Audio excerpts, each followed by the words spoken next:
This podcast is proud to be part of the TalkSPORT Fan Network. TalkSPORT. Powered by fans.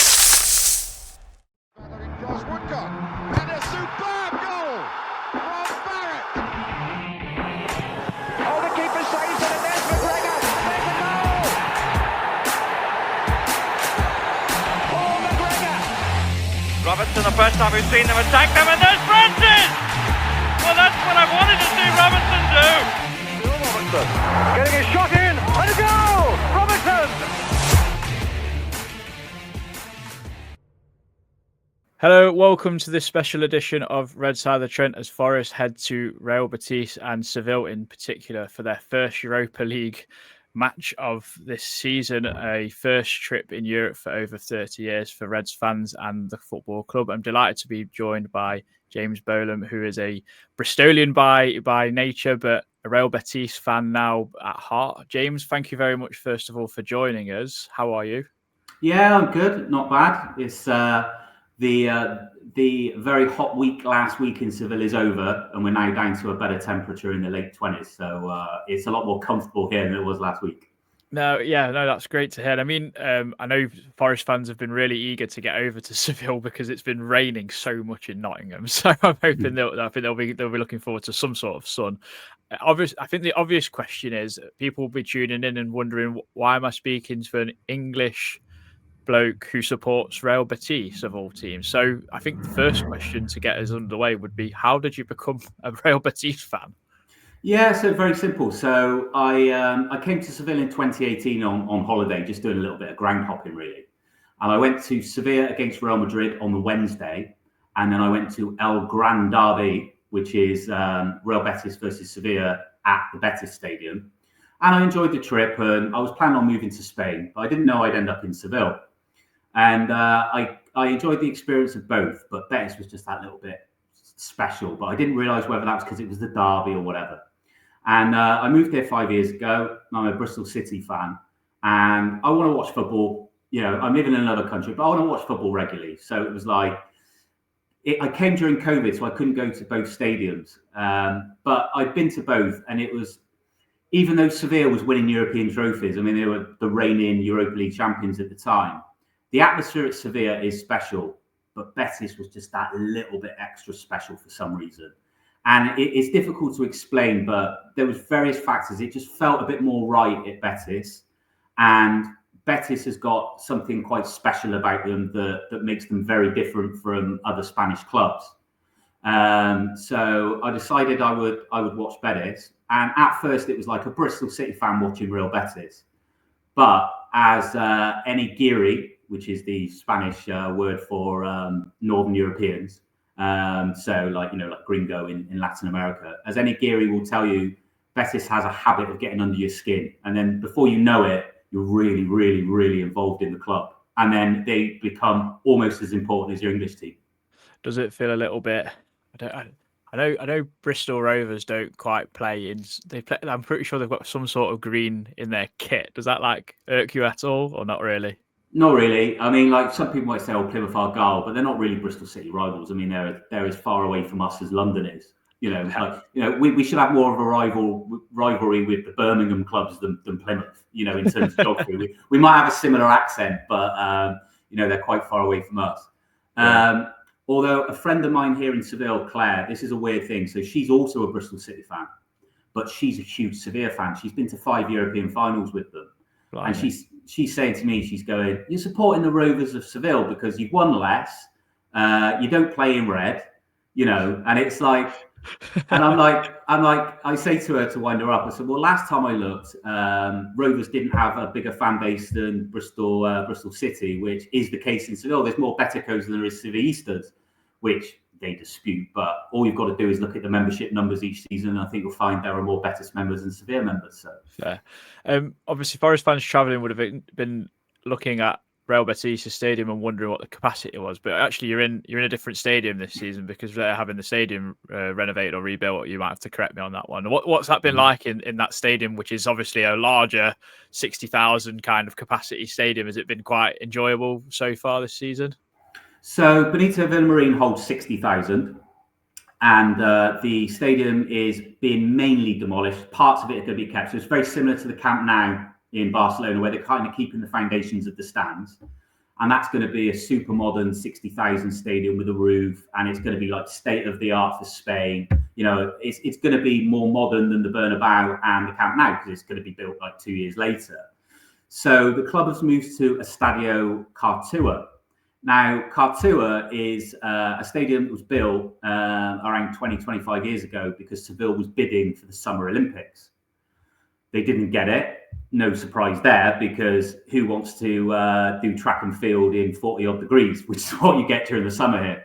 So it's a bit of a white elephant stadium, Cartua, but it is a Category 5 stadium, UEFA stadium. So it's now used for the Spanish Cup. The Copa del Rey, the final is now held there, so the stadium gets some use. I went to my first game on a Friday because I was in Bristol for the summer, swapping Betis for Bristol City games while I was there. And I went there for the first time. It's very carnivorous. It felt a little bit like, it must have been what it was like for Spurs fans when they moved to Wembley for a while. It was like, it's not your home stadium. It feels like a cup final venue more than a home ground. But the atmosphere was good, and the stadium is excellent. However, and as Forest fans will find out, the only drawback is it's a little bit out the way, not in terms of distance from the city centre. It's actually closer to the city centre than Benito Villamarín if you're in the north of the city centre. But there's no bars around the stadium. It's across the river, and it's just surrounded by car parks, a flyover, etc. So the only places to get food or drink is burger vans, and they've put like a bit of a fan zone. But as it's all a little bit temporary, it's kind of, it feels a little bit like it's just been put there. That will do for now, you know. So the Betis fans at the Villamarín would go to the bars, their regular bars, etc., or drink in the street or whatever. Now that's been lost, so it's just drink in the street is like the only option. So it feels a little bit. The actual stadium itself is great, but the match day experience around it doesn't feel quite right. Fair. I mean, you spoke about that game on Friday. You won 3-1 against Real Sociedad quite comfortably, 3-1 in the end. That's contributed to a start of winning twice, drawing 3 times, and losing once to Fleck Bilbao. What's your start to the season been like, James? It seems like that's quite a reasonable start for yourselves. Yeah, but it's felt a little bit up and down. So I would say at this point in time, the defence is looking a little bit suspect. However, Bellerin hasn't played much in the last couple of years. He looks like he's coming back to his best at right back. Junior Firpo has come from Leeds. He's played for Betis before. It's his second spell. He's a good player, but he's been a bit up and down.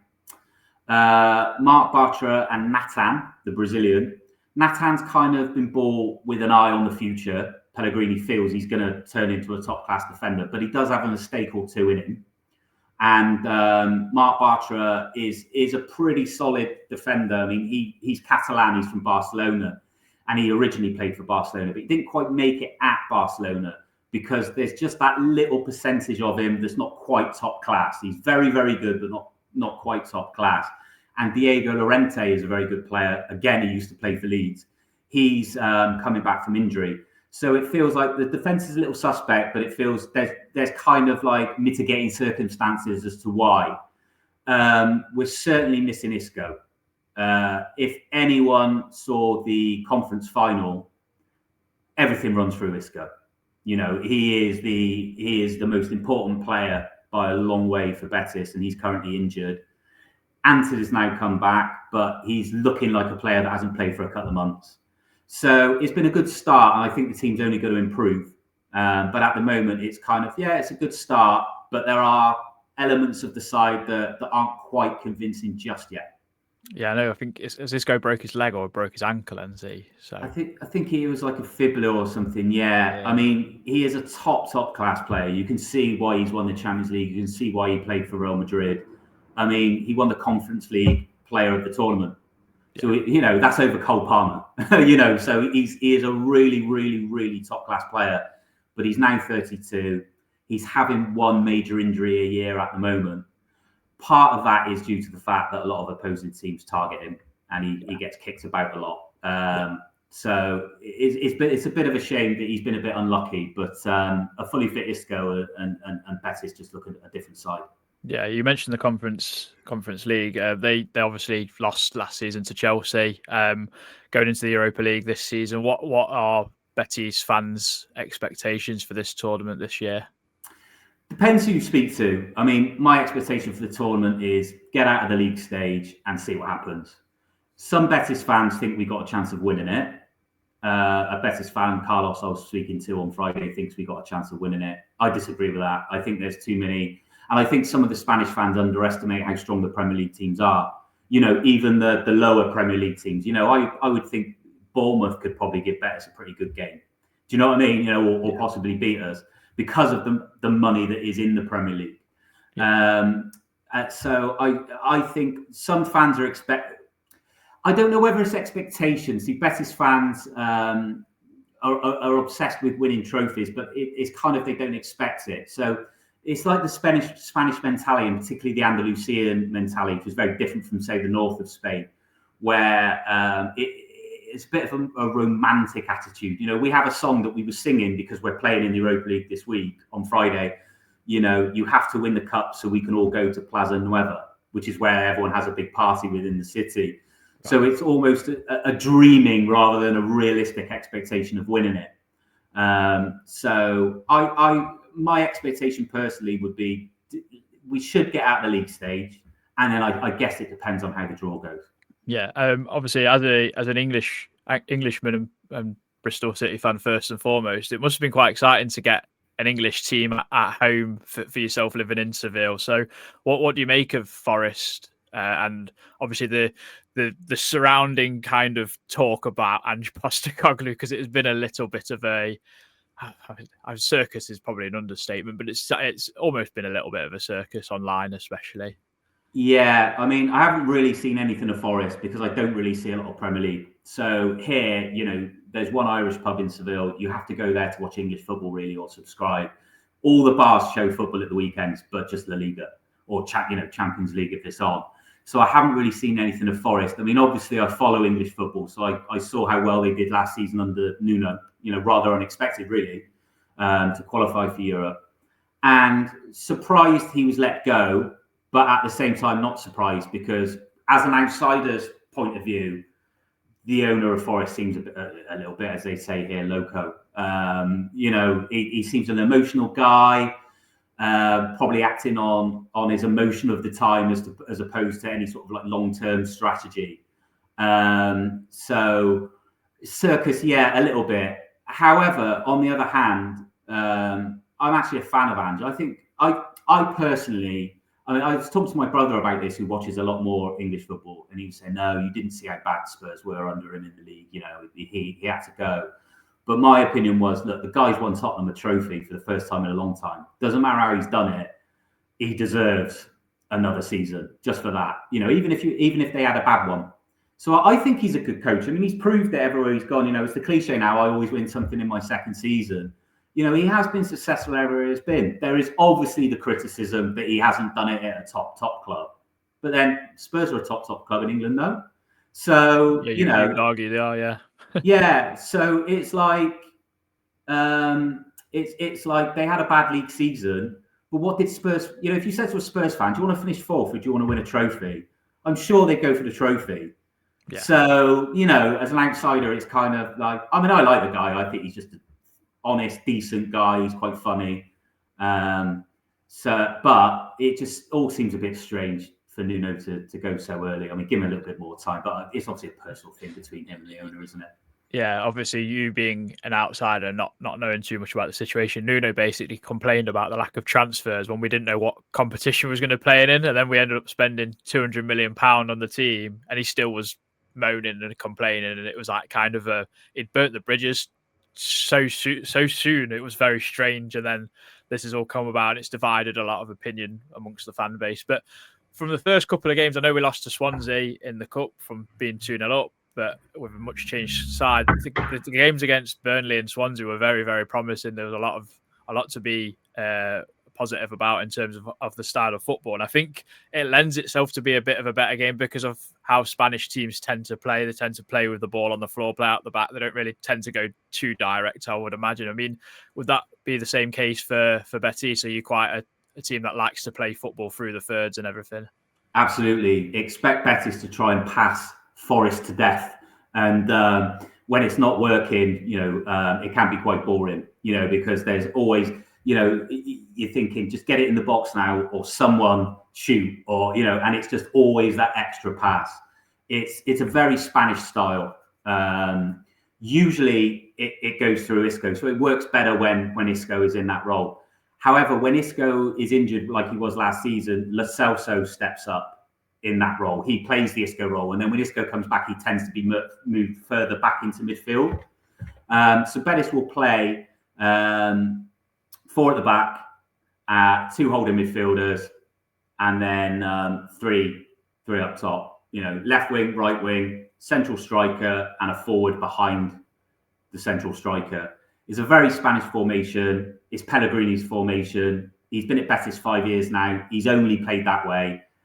When we've had bad runs of results, he just says, what we've been doing the last 2 years, 3 years, 4 years, depending when it is, because every club has a bad spell during a season. He always just says, what we've been doing has been working. We've been in Europe every season for the last however long it is.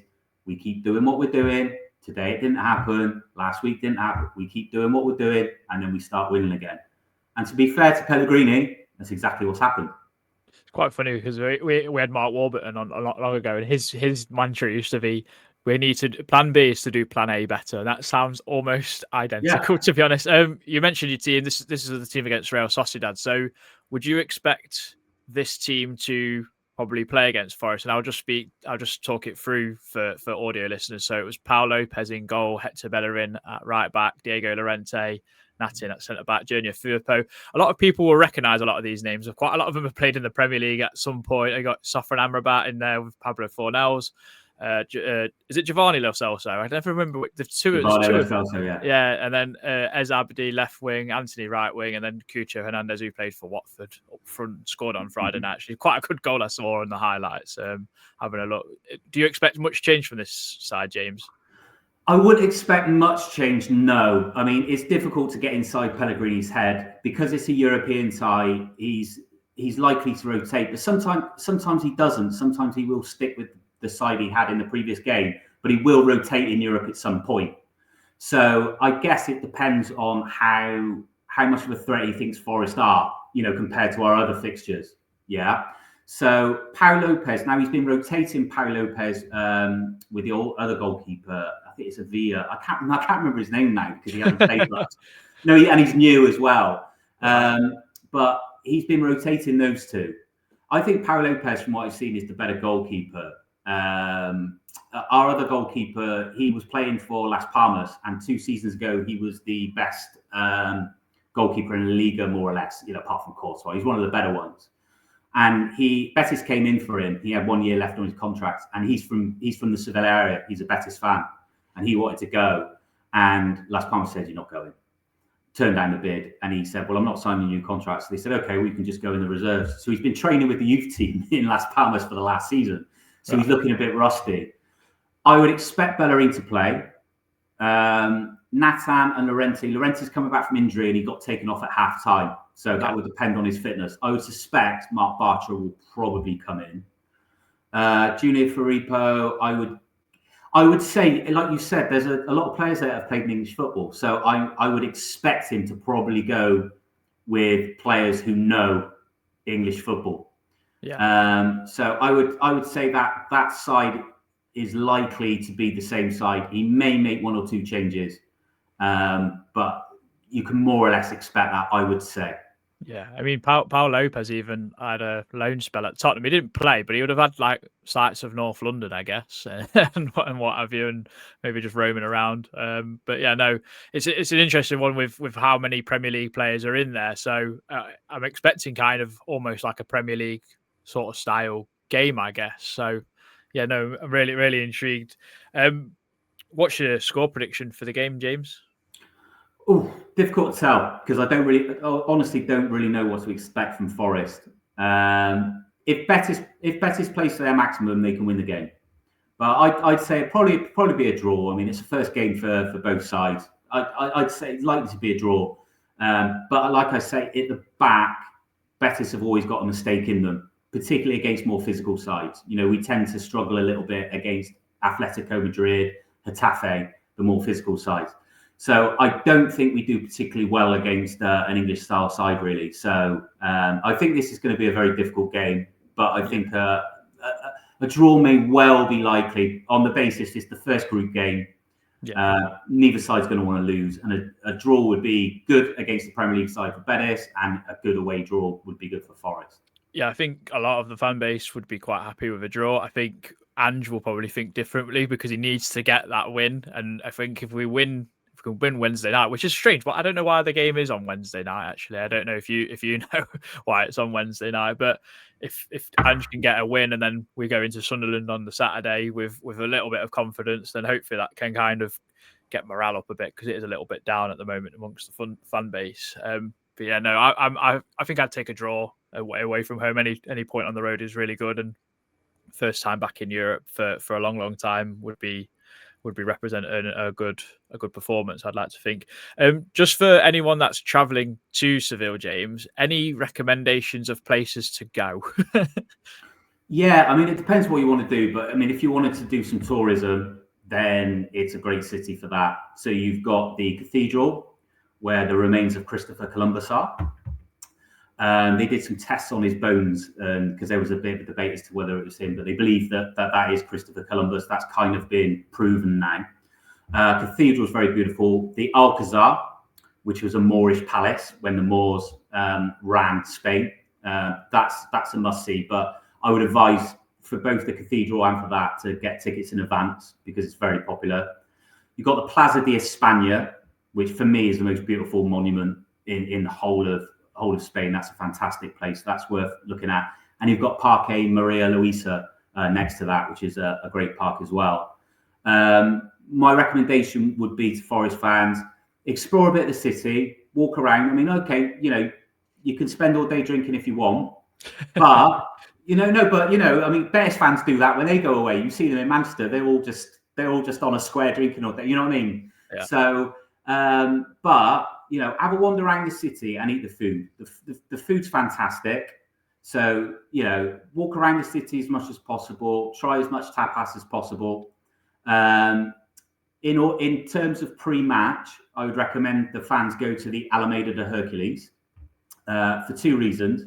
One, it's probably the best place to go out in Seville of an evening, but also it's not too far from Cartua. So you can walk to Cartua maybe about 30 minutes from there. Any buses that go into the stadium go from near there. It's a big square, so there'll be a lot of room for the fans. Often a lot of away fans come down and make the Alameda their base. Yeah. So I recommend the Forest fans head to the Alameda before the game. But yeah, just bar hop around the city, do a bit of tourism during the day, get up early, do a bit of tourism, see the Giralda, the cathedral, the Alcazar, etc., and then spend the afternoon after lunch and a siesta, of course, to just bar hop a little bit and then head to the Alameda before the game. Some tapas and cervezas as you go, I guess. But yeah, I know. There's meant to be some sort of police escort from somewhere. I think across the river, maybe. I'm not sure, but I have no idea, to be honest. I'm not travelling, unfortunately, but I'm sure all the Forest fans who are will make an absolute trip of it as much as they can, because it might be like the only one they go to, because it's going to be expensive, isn't it? So James, really thank you very much for joining us and give us that insight and on all the tourism kind of tips as well, because I know I sprung that upon you.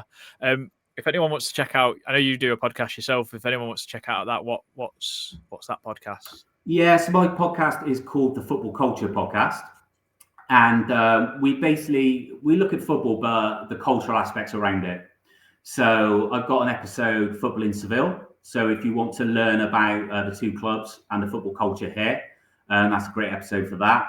I've recently done an episode on Real Betis with Escapissimo magazine, because they had a Real Betis special. So you can learn a lot more about Betis itself on that pod. And then I've had Miguel Lorenzo Pereira the author of Passion, talk about his book. So that's a good episode for Spanish football in general, if any Forest fans are interested before the trip. And I did also have an episode where I had two former ultras of AC Milan and Inter Milan. That was an episode on Milan. So there's pods where we're focusing on particular books on a subject, the football culture in particular cities, and we look at the political aspects of it. Are there any socio-economic distinctions between fans of different clubs, the fan culture, the politics, what the city's like, etc. So if you've got an interest in things that are just beyond what goes on the pitch, then it's the kind of podcast for you.